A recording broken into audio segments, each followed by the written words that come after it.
All right, what's going on, guys? We are back again. This is David, and I'm Cam. We are here to recap Big Brother All Stars, episode 13. This is the Veto episode of the week as well, and I do want to just go ahead and let you guys know my dog is going to be with me in the room. He had surgery, unfortunately, so I just want to keep him with me. So if you guys do hear a bark or a moan or I look down and say something, it's just me talking to my dog. I do apologize. But we can go ahead. Let's go ahead. We'll get right into the episode. The first thing we see, David, is we get to see what Enzo has to say about his nominations, right? Yeah, so basically he says, kind of reiterating what he talked about at the end of last episode, he just nominated two people who he hasn't really talked game with, and he's just living up to this whole boring, go with the house strategy. He's essentially painting Kazer as his main target this week and Kevin as a pawn. So, yeah, just basically that huge alliance and that huge faction that he's a part of is just continuing their steamroll so far. Yeah, I don't like Enzo's excuse for nominating Kazer. I get it. I understand it. But Kazer flat out puts it in front of him in the episode and goes, have you talked game with everybody in this in here? And he said, no, man, absolutely not.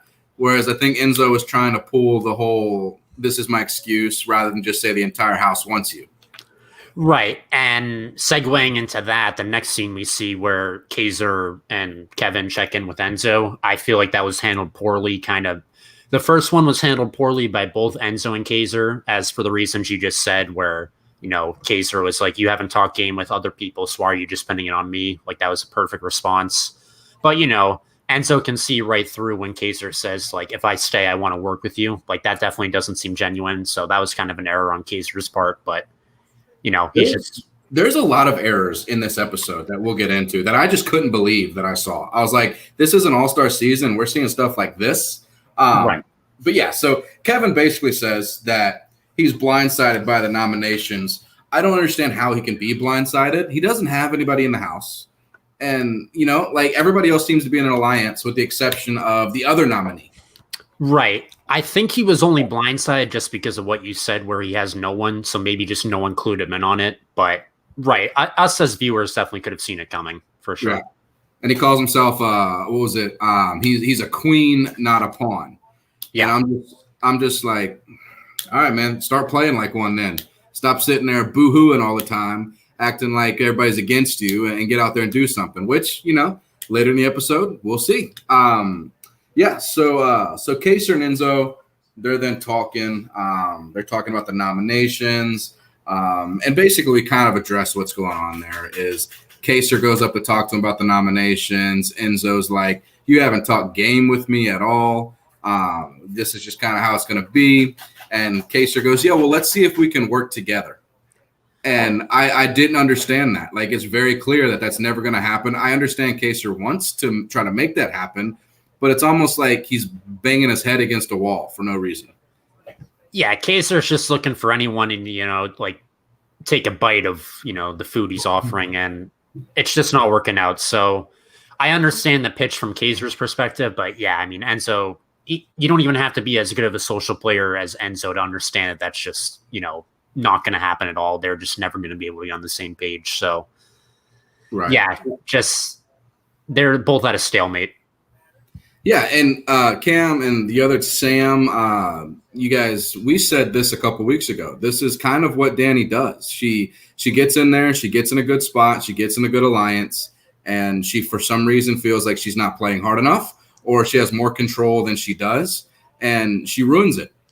She called herself tonight and during the veto competition, the actual puppet master who's pulling the strings. And I'm like, come on, like these people, this might be my rant for the day or the episode is you have to be self-aware in this game. And it seems like in this game, there are so many players who are not self-aware on who they are, where their position is in the game, and not even in a position to where like they know they might be an alliance or they might be a target. Some of these people are way, way, way off on what they are in the game.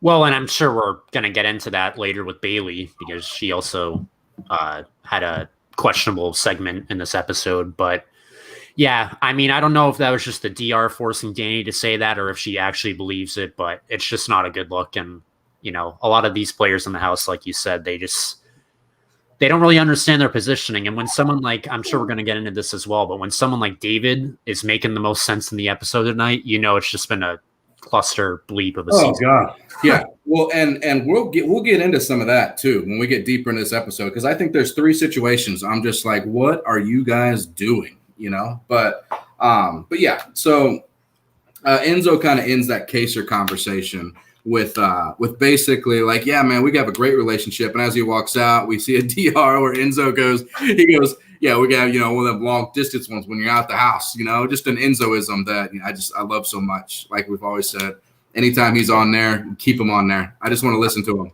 24/7, you know. What's going on, Alan? How you doing, man? You doing good? You doing all right? Glad to have you here.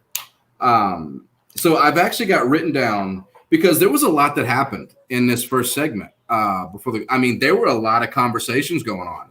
And I was like, all right, I'm going to start taking notes like individual people here. We then have the David Bailey situation where they're talking with each other. And David basically goes, you know, hey, I feel alone. I don't have a whole lot of people with me here. And Bailey's basically like, what do you want me to do? Right. And this is the right approach for Bailey.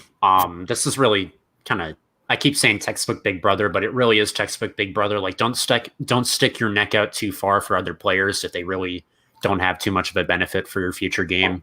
And, you know, she says in her DR, she's like trying to kind of like coach Dave on how to play these next few weeks after he almost blew his whole game up in flames a few episodes ago. But yeah, I mean, she can only do so much, and I like her approach of not really wanting to go way out of her way to help David go far in this game. Yeah, and she ends it as well. They end that clip with Bailey going, he lives in another world.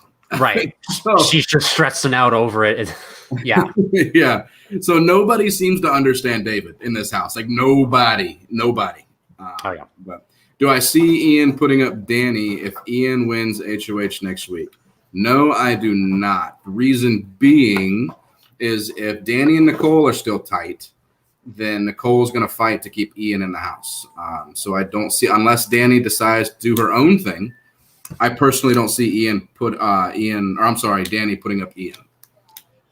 I agree with that.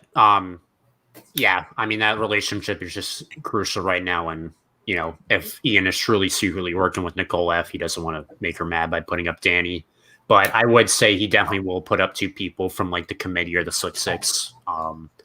Yeah, I can see him just kind of like itching to make a move and just blow up this game. And I hope he does it. So Ian for HOH. Yeah. And then on the flip side, this one says Ian says he'll put up Danny. If she goes up, she leaves the house. So I don't think Danny will put up Ian, but I definitely think that Ian could put up Danny. I don't think that's too far outstretched. How do you feel about that? Yeah, I mean, it could happen. It's just, I don't know. It's like Danny, she's really just shooting herself in the foot here. I don't know. She's going to end up taken out soon because she's digging her own grave just by like, you know, subtly turning against her alliance. And she has this very major misstep towards the end of the episode, which we'll definitely get into. So I don't know. It's not a matter of if she's going to get out. It's just a matter of when. And I don't know. Ian could potentially take a shot there, and it'll be interesting to see who would finally draw blood with that move. Right. And speaking with Ian, I'm glad you guys are asking about comments with Ian. That's the next thing we're going to talk about is Ian and Enzo in the HOH room. So do you kind of want to go over what happened in the HOH room, how that conversation came about, and what the purpose of it was? Yeah, so basically Ian goes up to talk game with Enzo, and he says in the DR he hasn't really talked game with him at all throughout the season so far, but now that he's in power, he just wants to give Enzo what he wants. He says, like, what Enzo wants is what I'll give him, and he basically just tries to, you know, get a clue for what would happen if Enzo were to name a replacement nominee, and Enzo just kind of shuts that down and says, like, let's not think about that. Let's just get through the veto. And then Ian says, like kind of like tongue in cheek, like joking. He's like, "You wouldn't put me up, right?" Or some. That's not verbatim, but that's the message. And there's just this long, awkward pause, and I'm just looking at the TV screen. And I'm thinking, what are you like, Enzo? You're better than this. Like, snap call. You just say no, you're not going on the block, and then that just ends that. But yeah. He definitely left that conversation uneasy, and I don't blame him. I mean, Enzo, it's not a good episode for him, in my opinion. Well, the problem that I have with this whole thing, and I actually kind of side with Enzo a little bit on this, because Ian, a few episodes now, Ian has done blatantly obvious things that are just for game, right? So everybody in the house knows that Ian is super smart, super intelligent, won the game, and he goes in there trying to play dumb, like asking dumb questions and saying dumb things. So this is another example where you're right after the nominations where Enzo says, "You haven't talked game with me," to Kazer. So I just want, basically what he says is, I just want people to talk game with me, and I won't nominate you. So Ian, what's the first thing he does? He goes up to Enzo and starts talking game with him. And I'm like, these moves that you're making are so see-through. There's no complexity to them. And Enzo basically, as he should, sees it and goes, "Nah, I ain't got time for that." And he's lucky that lightning struck twice, because he did the same thing on Memphis's HOH, where he just went up there and the first thing he says is, "Oh, I haven't talked to Dan in years. Like, how you doing, Memphis?" Like, these things, they just don't seem genuine, and it's going to get him in trouble. So yeah, he's got to going watch to catch up to him. People are going to be fed up. They're going to be like, "I'm done with this guy and his fakeness," Right. Did you see Janelle put her Janelle necklace on eBay for charity, and the top bid is over $18K? I did not see that. It does not surprise me, though. Janelle is Janelle, man. She does the right things all the time. I love Janelle. I hope that she'll come on our show, maybe Thursday, and do a live with Russell. That'd be awesome. But no, I didn't see that. I'm glad she's doing that. Just another reason for me to like Janelle, honestly. Yeah, and I mean, I looked at it on Reddit, and I saw it originally was maybe a couple hundred, and then the price just kept skyrocketing. So that's just, Janelle's stock. I would buy Janelle's stock right now. It's at an all-time high, even after she just got evicted. Yeah, we can. I don't want to go in depth on the Yeller, because that was on the live feeds, and it kind of spoiled part of the game for the players. I mean, basically what happened is, without naming the people, is a Yeller came out and said that 2 people are running the house and lying. If you guys want to know who the Yeller or what the Yeller said, go online and look at it. But I just want to keep here. I'd like to keep those things that didn't happen in the episodes, out of it. But feel free to go look, check it out. I do know what happened, but like I've said before, I'm just trying to kind of keep on this, Sundays and Wednesdays, what happens strictly in the episodes. That way we can give our honest opinions on it. So whoever did it, this is nothing to, I mean, whoever did it must have they had a really good megaphone, because you could hear it clearly twice. So right. So whoever did it, even though it ruins the integrity of the game, in my opinion. I never understood why Big Brother doesn't buy a small property out somewhere in California, like they do at the Jury House, but not as nice as the Jury House, but just build a small studio out there just for Big Brother. And then you don't have to worry about that. Don't tell people where it is. Just build the house, put them out there in the house. They'll have a pool, they'll have a yard, they'll have all that good stuff. And then, but instead they put them in the middle of Los Angeles. In the middle of a CBS parking lot. It's like anyone can just pull up and just do a stupid wall Yeller announcement. I mean, I don't know. You'd think CBS would be smarter than that. I've wondered that for years. Why not just put them out there? But maybe it's because when they do the live evictions, which they're actually not doing this year, but when they do the live evictions, they can go out to the audience, that kind of thing. But I still feel like they could build something, they could build something out there. But yeah. But yeah, so after that, Enzo's basically like, "Nah, Ian, we're good. We don't need none of that." And so he's done with Ian. He doesn't want to talk game with Ian. He then goes to his boy. He goes to his Jersey boy, Cody. And basically spills what happens with Ian and his conversation. Yeah.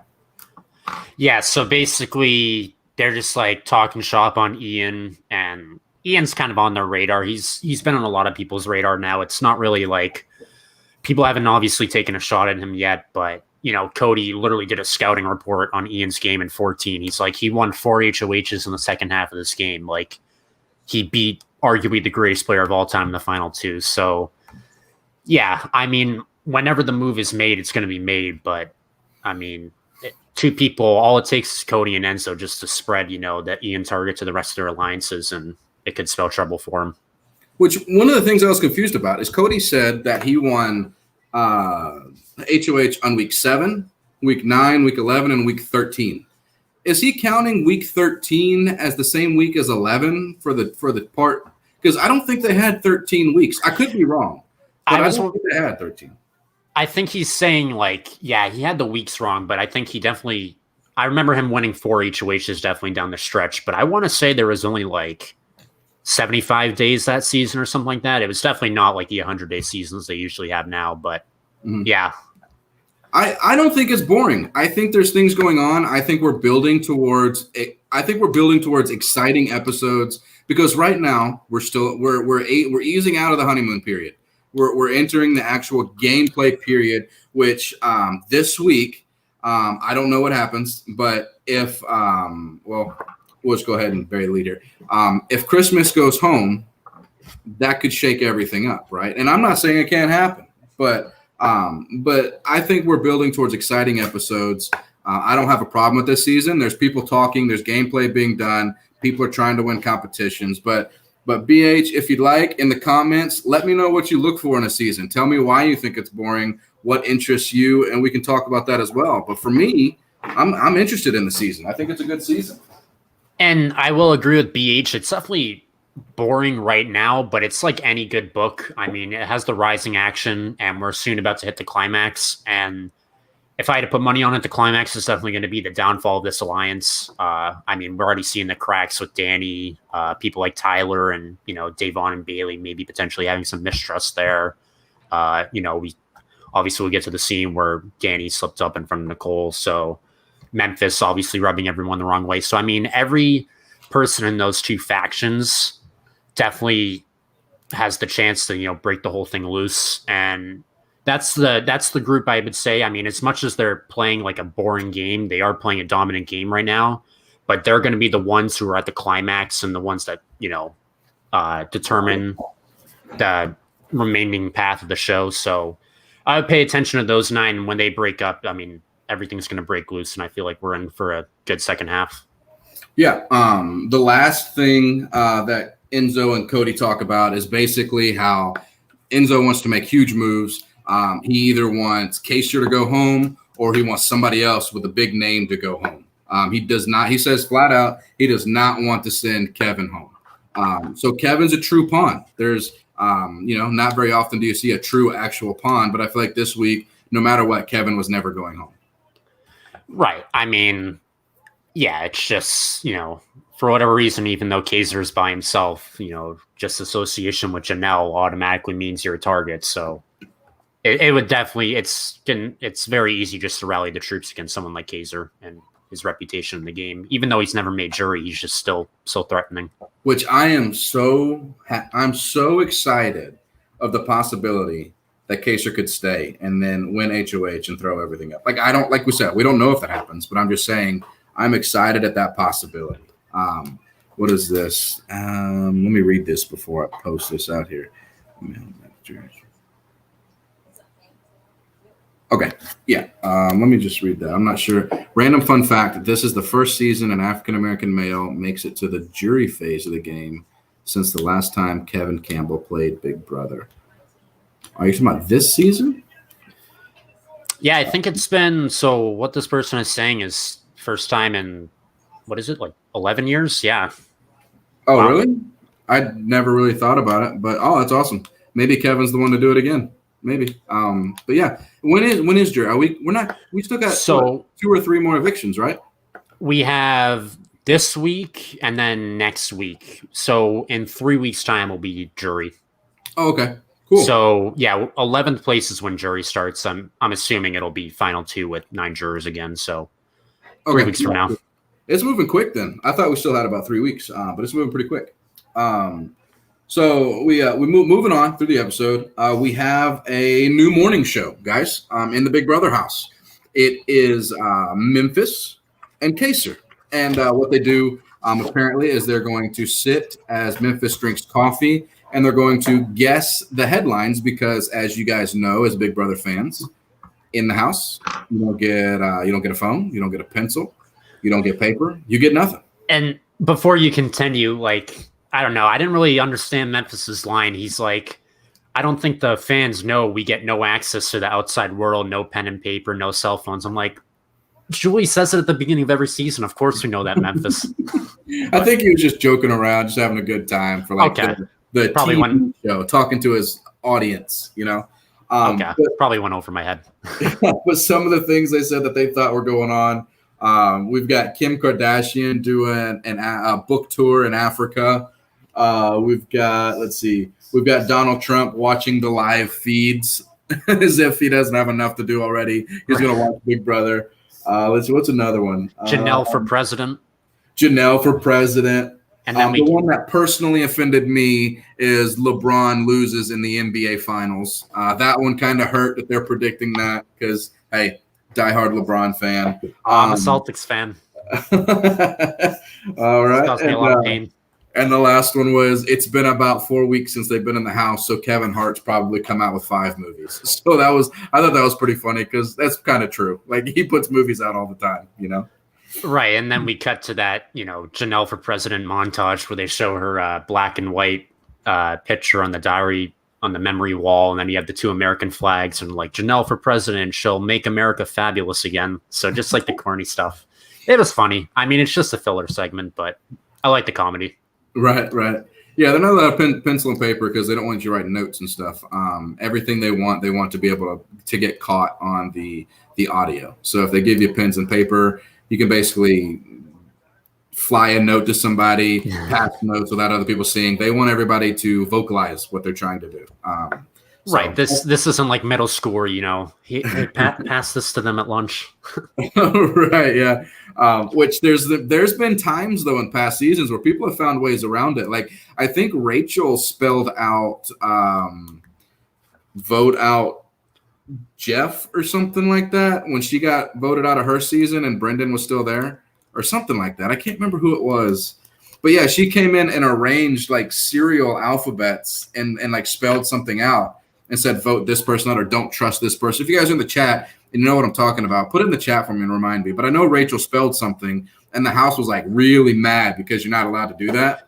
And she left a note. She came in, it was like one of those competitions where she comes back in and causes chaos like Jesse used to do. Oh, yeah. Right. Yeah.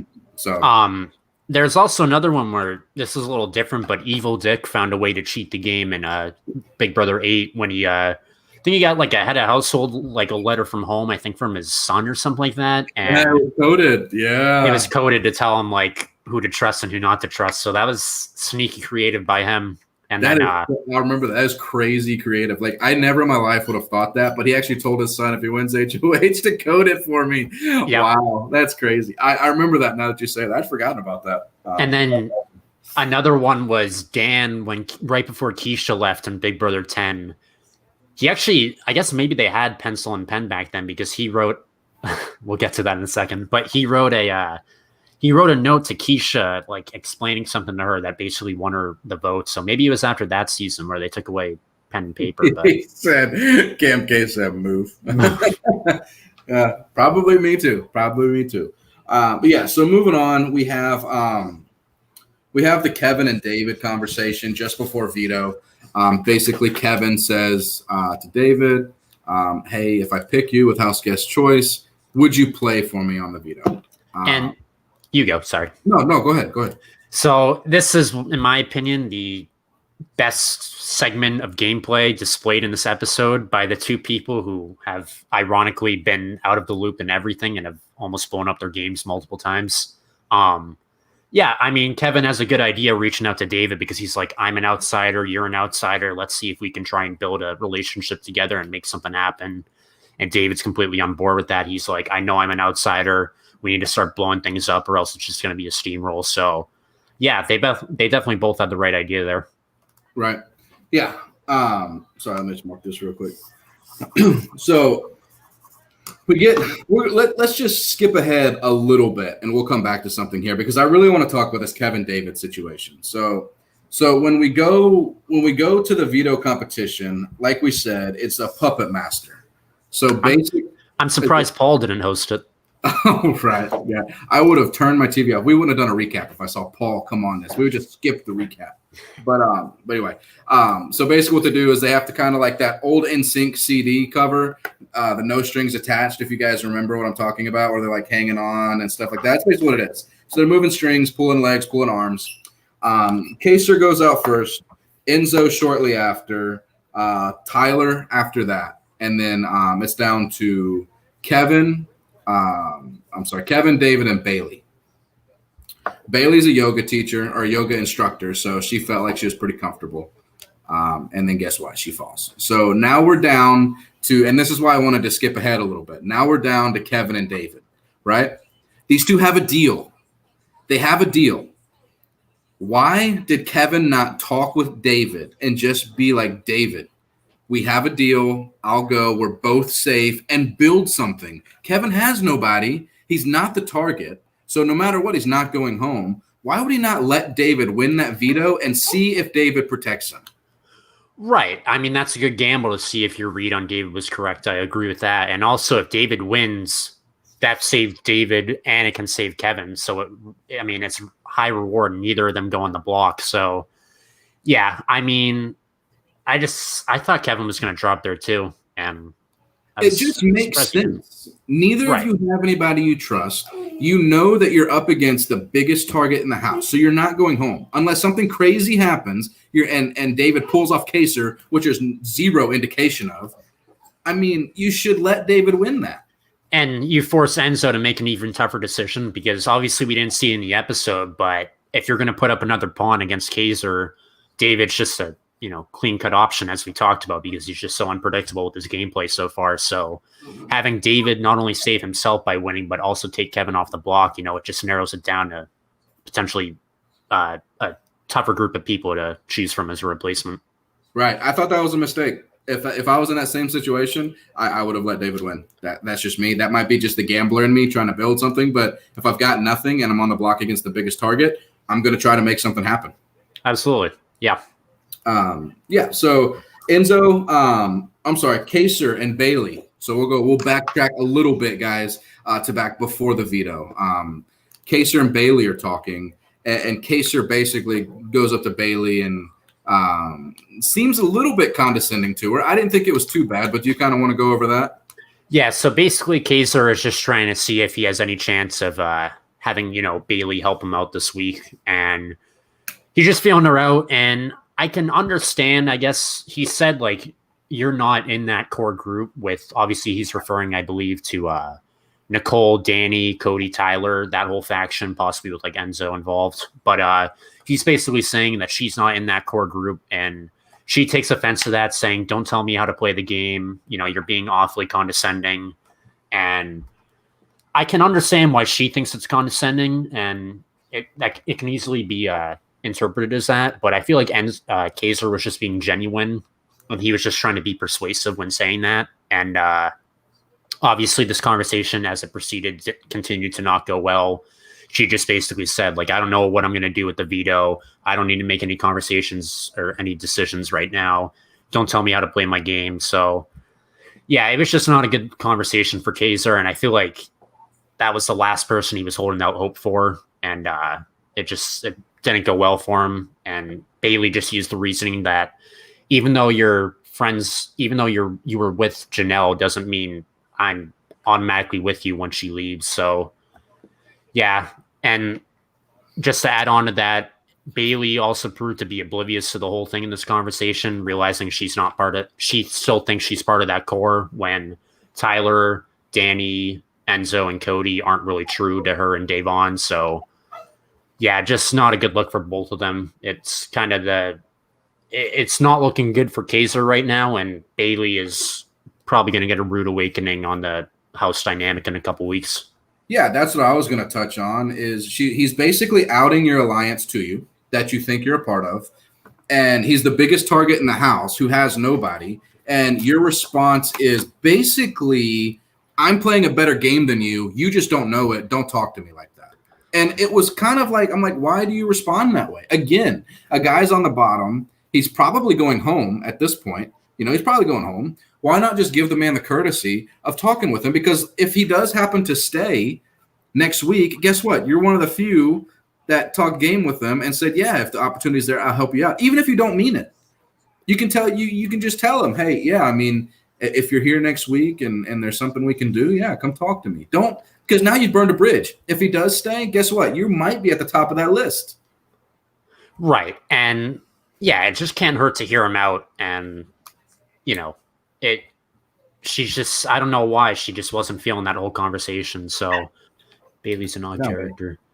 Yeah. I mean, she's very likable at times, she's a great character. And I actually was a fan of her in her original season. I liked her a lot, and it was unfortunate that she went out so early because she had a lot to give to season 20. Obviously, she made a huge error on her HOH telling Rachel she had a power rap, but I'm glad to see her back, and I feel like she's playing okay right now, but, you just can't shut people down when they tell you things that you don't want to hear. Yeah, I didn't get it. I didn't understand. I'm not a huge Bailey fan as a player. I think she's doing better this season, obviously, than she did in her season. But as you can see as well in this conversation, sometimes I think she just loses track of the game. She doesn't understand, like, this guy's on the bottom. He's fighting. He's trying to save himself. And you're basically kicking this man while he's down. Like, it's not good. You're in Big Brother. He could easily have some kind of a crazy power, like a diamond power of Veto or a coup d'etat or something that Big Brother just creates that protects Kazer. And then guess what? Like, do you really want to end up on the block because you didn't just have a conversation with this guy that was cordial? Her problem is she just plays a little too emotional. I mean, we saw it in her first season. I am happy she got a second chance because I'm sure a lot of people know when she was playing her first season, she was undergoing a lot of stress. She obviously met her husband, Swaggy C, in the house. He got evicted early. She ended up playing for a while while she was pregnant, and then she unfortunately miscarried later in the season. But just constant stress. She just did not look like she was enjoying herself there. And I'm happy she got a second chance. But only thing, if I could tell her something, it'd just be like, play less emotionally and be more rational, because if she continues to play with her emotions, it's going to get her in trouble. And someone like Dave Vaughn would be next in line due to being associated with her. Right. Okay. So when we went over the Bailey and the Kazer, then we've got. I have a bit of an issue with this conversation between Enzo, Tyler, and Cody. Like, what do they want from David? Like, what do they want from him? Because every single thing he does, and I agree, he's not playing a great game.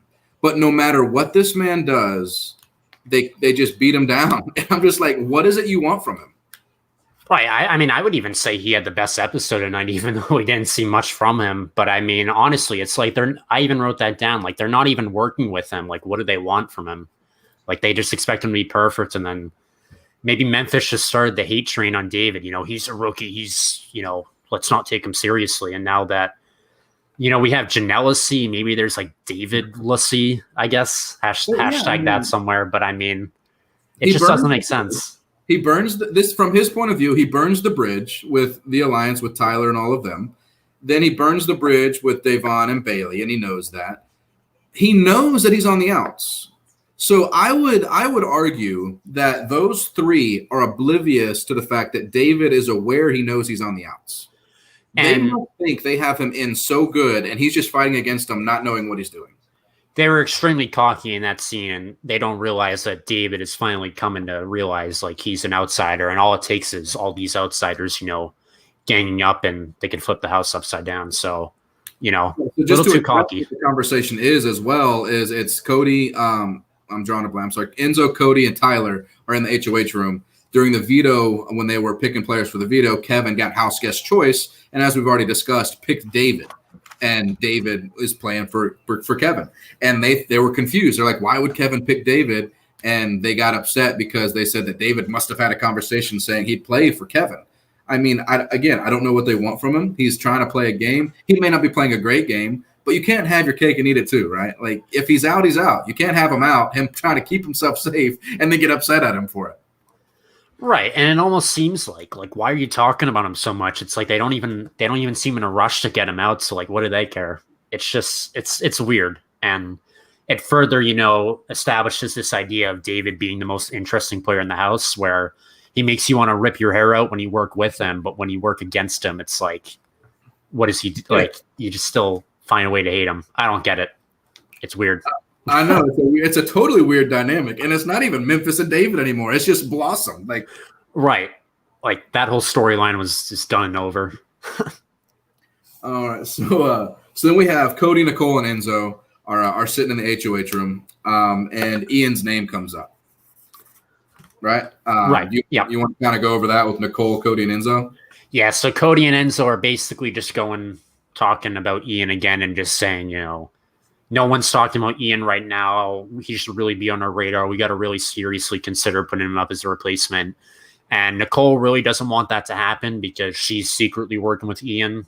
They both had that scene early in the season where, they want to work together because it's going to be tough for they think it's going to be tough for someone to vote for a winner unless it's the two winners in the end. So they're doing their best to keep the relationship on the down low. So Nicole doesn't want Ian to go up, but she's not necessarily going out of her way to make sure that doesn't happen. She's just kind of like nodding along and taking a gamble, which, it's kind of the good move for Nicole not to like dip her head into the water, because honestly, she hasn't really made too many waves in this game so far. I mean, obviously she had that whole personal feud with Janelle, but she's not really coming up on anyone's radar so far throughout the season. And, well, I agree it was somewhat of a good move for her not to really get too invested in saving Ian. I feel like she could have pitched it in a way like, if we keep Ian, he's a shield for us and we can get him out at some point just to protect their major alliance. So I don't know. I'm indifferent on the way Nicole handled that situation. Yeah, I mean, I just don't like Nicole as a Big Brother player. I just think everything she does is whiny. Everything she does is just what I wouldn't personally do. The way she phrases things is just like transparent to me. Like, I just don't like the way she plays the game. So you're not going to hear me say a lot of positive things about her game. Not her as a person. I'm sure she's a wonderful person, but as a Big Brother player, I can't get behind it. I think if she makes it to jury, she might be like the only 3-time player to. Someone may have to fact check this on me, but she may be the only 3-time player to make it to jury all 3 seasons, which would be impressive. Didn't Boogie? No, first season he didn't. No, first season he didn't. Technically he did, but he didn't make it far. And then Boogie just missed jury on 14. Oh, did he? I thought he made jury on 14. Okay. That was where we got that famous line from Ian where he repeated what Boogie said to Howie, and he just said, "Get to stepping, Boogie." Yeah. So we have a Christmas appearance on the episode. And in typical Christmas fashion, she's making great moves here. Nobody is talking about Christmas in the game, right? Like, nobody's saying let's nominate Christmas. Nobody's saying Christmas is a threat. And keep in mind, I'm going by the episodes. That may be happening in the feeds. I'm going by what I see in the episodes. So nobody is bringing up Christmas. So Christmas has this great game plan. Well, if the veto's used, put up me. What? Like, that doesn't even make any sense. Like, these alliances you have are all fragile. You're all walking on eggshells. You have nothing solid. And you say, you know what? I think everything's good. Put me on the block. Let me fight for us. Yeah, I mean, it's just the problem with Christmas is ever since she played in her first season, she thinks Big Brother is a team game, and she's always willing to. Yeah, that's true as well about Danny. Thank you for fact checking that. The thing with Christmas is she thinks it's a team game, and she's always willing to do things for the team, but she doesn't realize that the people she works with aren't necessarily reciprocating the same feelings. So. Yeah, I mean, she's just kind of going back to her BB19 roots. I'm a team player. I'll do whatever it takes. And, this is like perfect scenario for Enzo. Someone's offering up themselves up as a pawn. And, every week we get on here and I complain about people volunteering to be on slop, people volunteering to be on the block. It drives me insane. Like, what gameplay says, yeah, let me just sit on – there's only one person that's ever done that successfully. One. His name's Dr. Will. And guess what, Christmas? You are not Dr. Will. Farthest from Dr. Will. Yeah. So this whole thing where you just want to volunteer to be nominated is crazy. I don't like it. I hate it. Every time Christmas is on my screen, she's making a terrible Big Brother move. Terrible. Who doesn't like Christmas in September, though? Oh, God. I mean, yeah, we saw something similar in her original season that made me cringe, which was when Matt, Cereal Man, was on the block and he won the veto and he used it on the person he was sitting next to on the block. I'm like, good God, just make a move for yourself. No, and I maybe, I don't, so maybe they just get in the heat of the game and they don't realize sometimes, what the impact is. But if you're an all-star, and this answers the question, if you're an all-star, that's not something you do. You don't volunteer to go.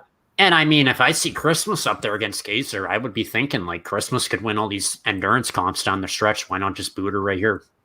That's almost the best person you could have put against Kazer. Right. For Kazer. That's almost the best.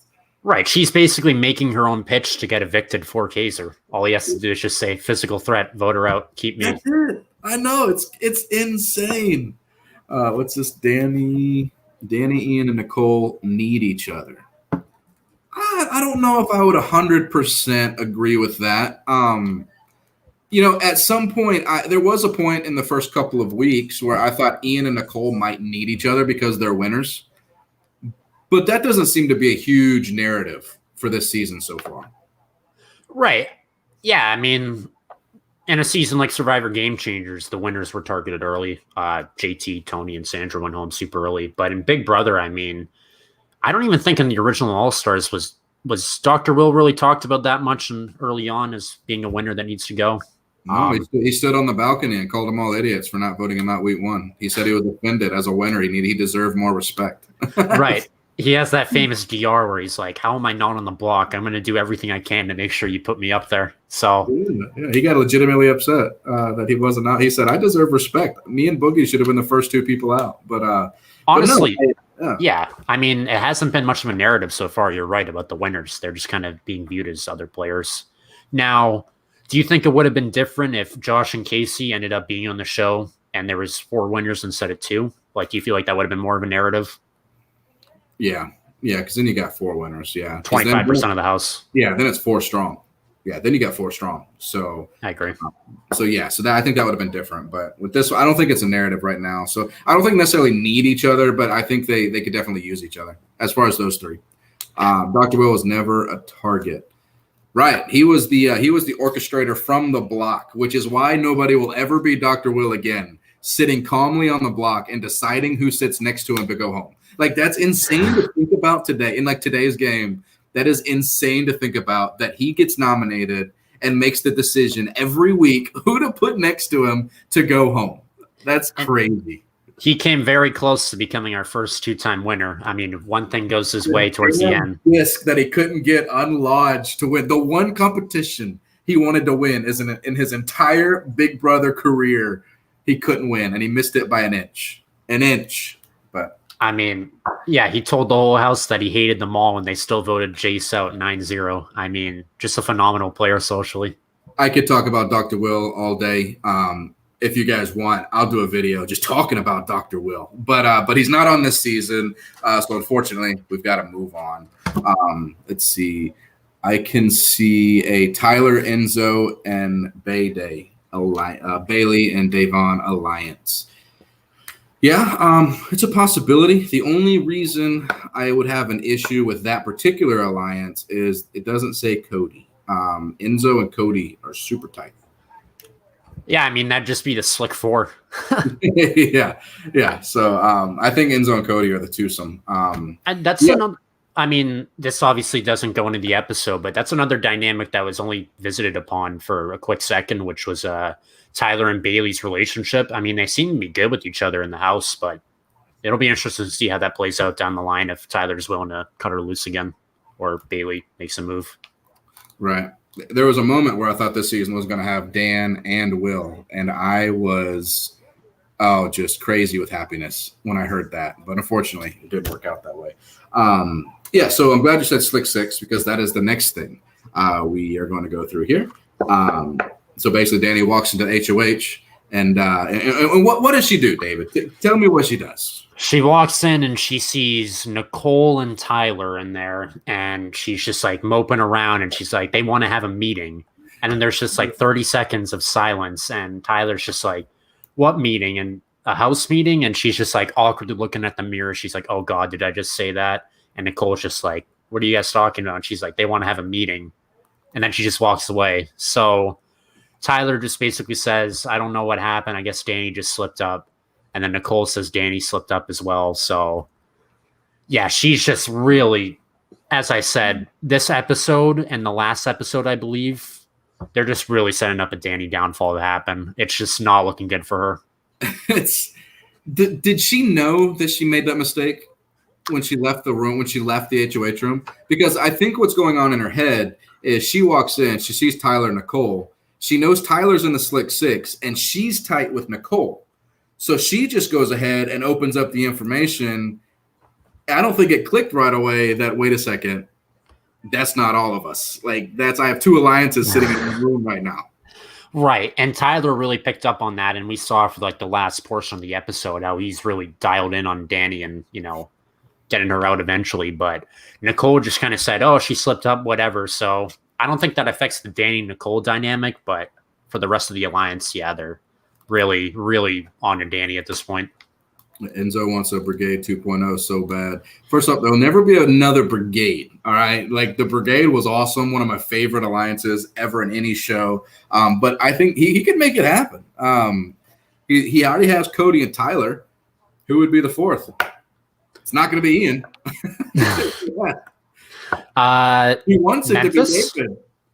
Yeah, Memphis. Yeah, Memphis has kind of distanced himself, it seems like, though. But he's kind of this is such a weird season. He's just kind of chilled out from his HOH obsession with David, and now he's actually kind of in a decent position. It goes from them wanting Memphis out first from the alliance and now wanting Danny out. It's just like, who knows what's going to happen? It's wild. And that's why I'm saying, you guys say it's a boring season. Sure, it may be predictable the first couple of weeks, but when we get a week or two from now and people start having to make hard decisions because those easy targets are no longer there, you're going to see this house explode. It absolutely explode. There are so many big personalities in here. It's going to be fun to watch. So Danny slips up. She sees two of her alliances in there, doesn't realize it's not one alliance, outs everything. It probably doesn't negatively affect her as much in her mind because they're both tight with her. But Tyler's out of it. He doesn't know because, like, Nicole knows that she's tight with Danny. Right? So she probably already knows about this alliance. I don't know if that's for a fact or not. You guys can let me know in the chat. So Tyler's just like, everybody I talk to is just trying to screw me. Everybody. Right. He's just like, and then she leaves, and then she leaves me in the room with Nicole to clean up her mess. Like, what is going on? So like every episode we see Tyler, somebody just coming to him, letting him know, hey, man, I screwed you today. Like, last time it was David. This time it's Danny. I can't wait to see who it is next week. And Tyler, who already doesn't want to be there, just throw his hands up in the air going, this game, Jesus. Props to Tyler for keeping us cool, though, because, if it was a player like, I don't even know, maybe like a Josh, if that was happening to a Josh, he'd be, freaking out a ton. But Tyler's just able to keep his cool. And that's Josh would empty the bucket on everybody.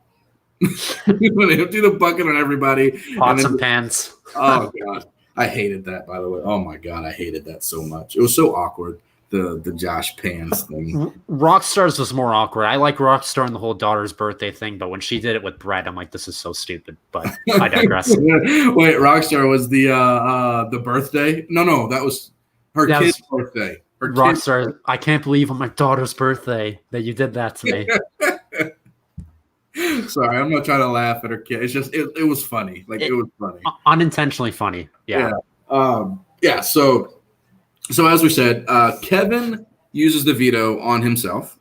So Enzo has to nominate somebody new. Christmas has already volunteered for this. So he says, I got to put somebody up there next to Enzo that will ensure Enzo goes home. So basically, let me put up the second biggest challenge beast of the season next to Kazer, because that's an easy choice, right? Like, come on, guys. Come on. It's not a good move for their line. It's so weird, this Enzo Christmas dynamic, because Enzo We didn't see anything when he had the chance to save someone with the safety suite. He said the reason why he saved Christmas after he saved her. So she just pops in these weird moments in every episode. And then we don't see her until the final 10 minutes of this episode. Like, I don't even think you see her on screen, like, even during the Veto comp. So she just pops up. Yeah, Christmas. Yeah. That's what I said. It's like she has one segment every week or every episode that contributes literally nothing to her own game. And it's not, I mean, it's the star babies. It's the winning the veto to not play the veto just to show that she could win the veto. It's her volunteering to be nominated when she's not even close to being a target. Like it's just, come on. Like, come on. They're having fun with her too, the editors, because whenever they say Christmas, they pan to her and they play the like the jingle bell sound effects. So they're just having a ball with it. But how nice of Christmas just to make sure we don't not see her and pop up in the last 10 minutes. No, oh God, I can't enough with Christmas. Like, enough. I'd be happy when Christmas and Nicole are voted out. I'm sure they're wonderful people. I don't like watching them play the Big Brother game. I can't stand it. But yeah. So Christmas, the last, as we go to another Christmas thing, Christmas basically says, and I laughed very hard when she said this, you may have to get the dunce cap ready. So I hope on Thursday, Julie has the dunce cap next to her. So when Christmas comes out that door, she could put it on her head. Socially distanced, of course. Yeah. Right. Because this is classic. Like, you just throw your game in the trash for no reason. Like, I don't know. Like, we don't know if she's going home, but King Marcellus. Yeah, you're making it easy. You're making it easy. Right. Kazer could easily go up to these challenge guys and just be like, "Look, I'm here fighting. I want to win. I want to play this game." Christmas is volunteering to go on the block. She doesn't care about the game. And if she chooses to go, she's a comp beast. Like, let's just get rid of her, and then I'll be here as a target next week, and then the next week. That's what Will did in Big Brother 2 and All Stars. He basically said, "Look, I know you want me out. I can't win at the end. Nobody's going to vote for me. Put me on the block and vote somebody next to me out each week." And Kazer can easily pull that. I feel like she was starting to have a little remorse in her DR session that we were referring to. She's like, "Oh no, like, if I walk out, this is really not going to look good." So I just want her to sit there and think about the decision she's making before she makes it, right? Like, say to herself out loud, go in the HOH room, use the bathroom, look in the mirror, and just go, put me on the block. To yourself. And if you laugh and say that's dumb, don't do it. But if you're able to look yourself in your own eyes and say, put myself on the block, and keep a straight face, I think it's a great idea. Okay, go ahead and do it. But don't just have a brainy idea and run downstairs or upstairs and be like, and blurt it out, and then be like, "Oh no, what did I do?" Like, plan ahead.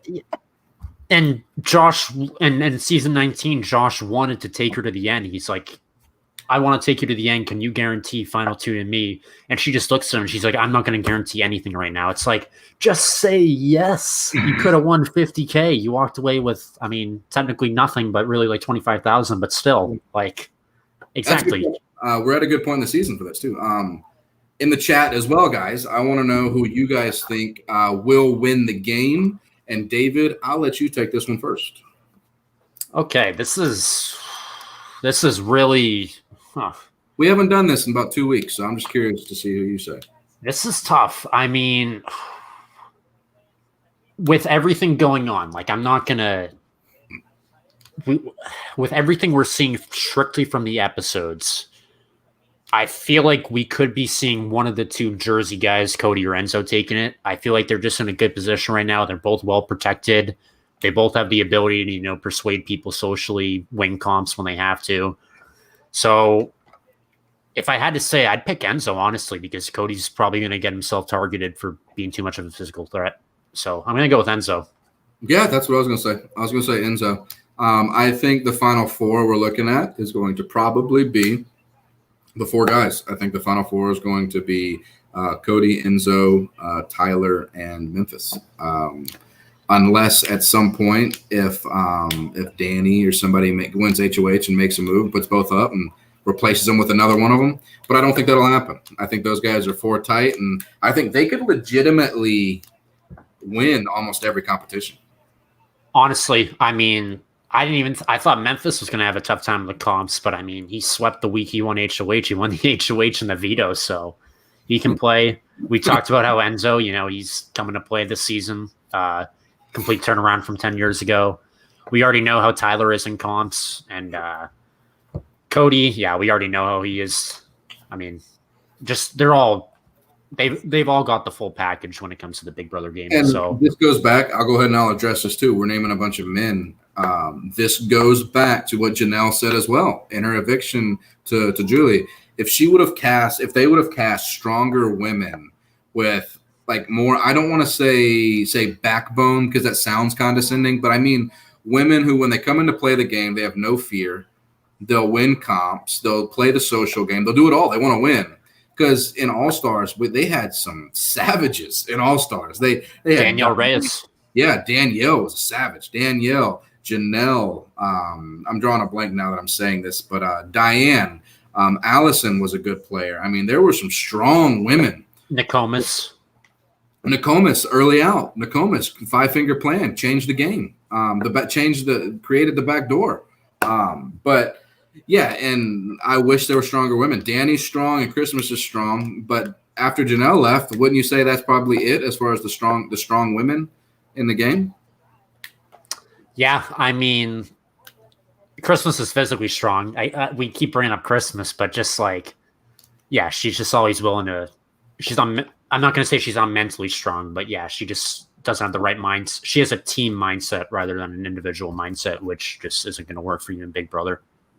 But yeah, I'd agree those two. I mean, think about it. Like, I know Rachel couldn't play because she got pregnant. Rachel Riley got pregnant just before the season. But like, yeah, Brittany Haynes in there. Put Brittany Haynes back in there. Theoretically, Rachel Riley. Who else? We got a couple more that we could put in there. Helen, even though they won't bring back anyone from season 15, Helen would have been good to see again. Yeah, I mean, I'm telling you, there's a lot of women that could have put in that game rather than. And I don't have anything against like Nicole A or Nicole F as people, but in the game, they're just not the strongest competitors. They're not very. But anyway, so probably Enzo. We went over our final four. Now, just to do a little housekeeping with you guys here, as we normally do. If you guys did enjoy the video, like the video, subscribe to the Russell Hantz Show, and click the notification bell so you guys can get notified anytime the Russell Hantz Show goes live or posts a video. Normally, we would be doing Survivor episodes as well. Unfortunately, that's put on hold for the time being. But we do Big Brother Sunday, Wednesday, Thursday. Me and David here do the nomination episodes on Sunday, the veto episodes on Wednesday, and on Thursdays, Russell Hantz does his live and his player ratings, going over the eviction with former Big Brother players. I'm not sure who he has this week. It'll be a surprise to you as it is me. So he'll be doing that tomorrow. We also have the Russell Hantz Show Patreon group where you guys can join for as low as $5 a month. I'm a patron. David is a patron. We have like 150 other patrons. We have a Facebook group that we all talk, communicate. We do a lot of stuff. We do Survivor minis. We do Survivor Org games, which lasts a couple of months, which is like an online Survivor game, which is intense. I played in one. It's more than I thought it would be. It was fun, though. We have a cruise coming up. We'll join the cruise. We got 40 rooms booked on the cruise. It's going to be next year. You have time to plan. We have our own travel agent for it. And what else? I feel like I'm missing something here. Keeping duties. Did we get it all taken care of? Yeah, I think we got it. I think that covers it. Okay, cool. Well, guys, we are going to go ahead and head out on Thursday, which is tomorrow. Tune in. Russell does his live doing the eviction and talking to a former Big Brother player. Again, I don't know who that is, but we will see you guys on Sunday to go over what we saw on Thursday ourselves and go over the nominations and HOH. You guys take care, and we'll see you then, okay? See you guys then.